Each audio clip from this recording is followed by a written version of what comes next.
Qaqa, mən keçən dəfə 60-lıq yolda 70 sürdüm. Bir dənə də olsun radar gəlmədi ki. Amma mənə demirsən qaqa, hər döngəni rutuşla dönəndə ilişən yoxdur da. Bomba kimi də professionalam axı. Qaqa, Zimeyka mallikdir. Şəhərə çıxıb Siz nə danışırsınız ki? Qardaşımız çıxır şəhərə, amma belə live, peredokla. Bir dənə iki təkər məxadı hər döngədə, bir dənə rutuna maşın fırlanır 4 dəfə belə düşür yerə. Sən nə danışırsan ha? Mən sizə deyəndə ki, bu Hindistanlıdır, siz inanmırdınız. Qaqa, sənin Hindistan kinolarının zadına təklif gəlməyib. Gəlib bura raskapur yığmışdı. Nə qəşəng yəni bu adam. Əla deyir. Baha olar, qardaşım, maşallah. Nə baha olar, qardaşımla ümiddaşırsan, götürüb bir günlük hörmət elə 20 manat götür. 20 manat? Təşkil elə də. Arkadaş bir dəqiqə dayan brat. Dostun dostum heç mən səni tanımıram brat. Onsuz da bizdə 3 günə 20 manatdır da bura. 3 günü. Hə qardaşım 3 günə 20 manatdır. Matı dostum da ama. Az külək.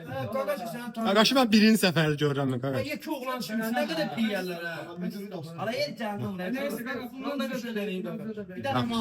Qaqa, deyirəm yayda gəlir. Yayda hara gedə istirahətə? Ama təbii ki Sibir'ə gələcək də, satara gələcək ki. Ay qaqa, Sibriz bilsə nə bahatçılıqdır. Başımız xarabdır. Nə baxçılar mənim xalam oğlum yedi. Bizə ucuz. Hansı xalası Qaqa şey deyir də, o Sibrizin qabağında bazı köşk götürüb onu deyir. Başım xarabdır. Deyirəm xalam oğlu. Emin qardaş məni takib edir. Mutlaşırsınız. Orada yazılıb da. Sən lap ağırlar nə qaqa? Orada o səni takib eləmir, sən onu takib edirsən. Takibdesin yazıb, takibdesin. Xarabdır qohumdur məndən. Mutlaşırsınız. Duraq da, qoy danışsın, qoy coplasın. Emin hara sən hara? Bəs istələr. Deyirəm qohumdur da.